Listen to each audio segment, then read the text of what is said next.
Magandang araw sa inyo mga kaoto. So sa video ito, ang gagawin naman natin, hindi naman muna sasakyan. So susubukan natin ayusin yun itong cellphone. So ang problema nito, yan, wala siyang screen. Nasira yung kanyang screen. So nag-order tayo ng screen LCD yan. So ito ang susubukan natin kabit. So ito na yung mga kasama niya. May pang DIY tools na. So susubukan natin DIY. Baka sakali kasi mahal din ng labor. Pagka may defect, di bayad na ulit sa susunod.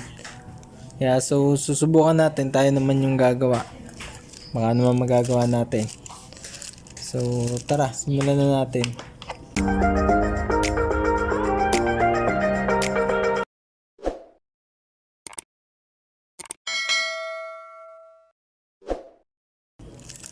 So kailangan lang natin ng pangkalas na tornilyong to dito. Babaklasin lang natin yung mga tornilyong yan. Isa-isahin natin.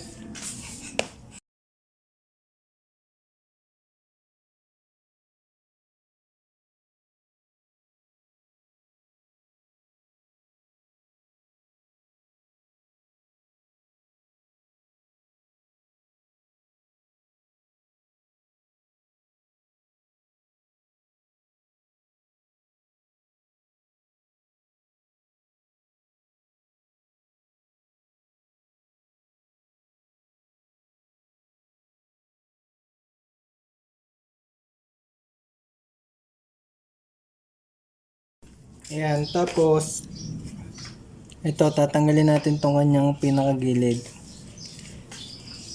Clip na tayo dyan para matanggal.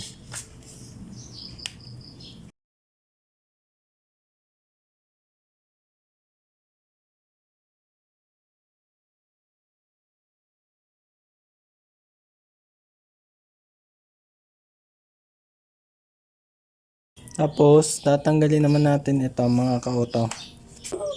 Tsaka yun nandito.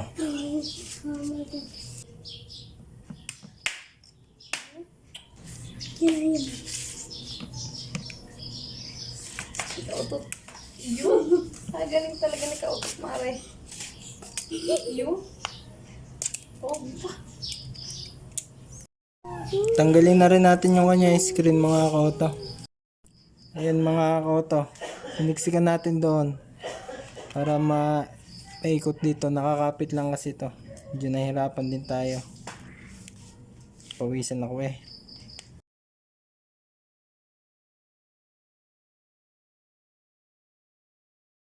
So, ayan, ito yung ating bago. Kakabit na natin. Nagana.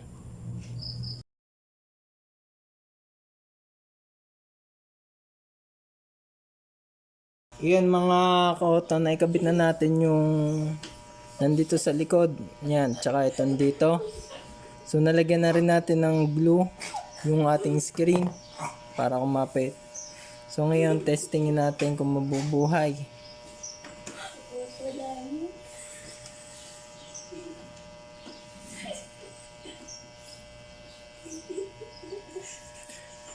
Ayan mga kauto, nabuhay na. Auto TV. Yan mga kauto, ayos na. Nabuhay. So ngayon testingin natin kung gagana. Gumagana siya mga kauto. Ayan. So ayan mga kauto, ayos na to. Ayan na, napipindot na siya. So ngayon sunod naman natin yung kakabit ay yung kanyang pinaka nasa gilid. Ito, pinaka frame. Papasok lang natin dito.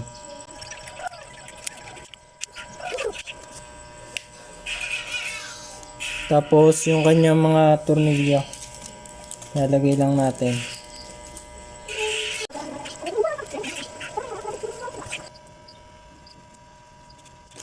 Yan mga kauto, nilagay na natin lahat ng tornilyo. Sunod naman natin ilalagay ay yung kanyang back cover. Ito. So lalagyan natin ng glue itong gilid na to. Ito yung glue. Lalagyan natin, tapos lalagyan natin ng rubber para kumapit. Ayan mga kauto, nalagyan na natin ng glue. So ikakapit lang natin yung kanyang back cover. Kaya tama lang natin mabuti.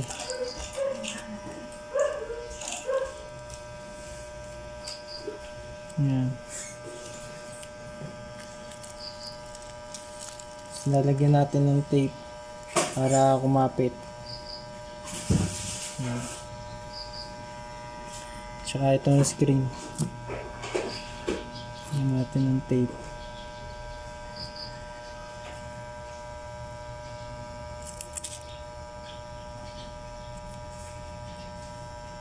So, ayos na to. So, ganun lang magpalit ng LCD screen sa ating cellphone. So, kung nagustuhan nyo itong video to at bago pa lang kayo sa ating channel, mag-subscribe na po kayo para updated kayo sa mga susunod ko pa ibabahagi mga video sharing, DIY, mga tipid tips. Ayan. Salamat.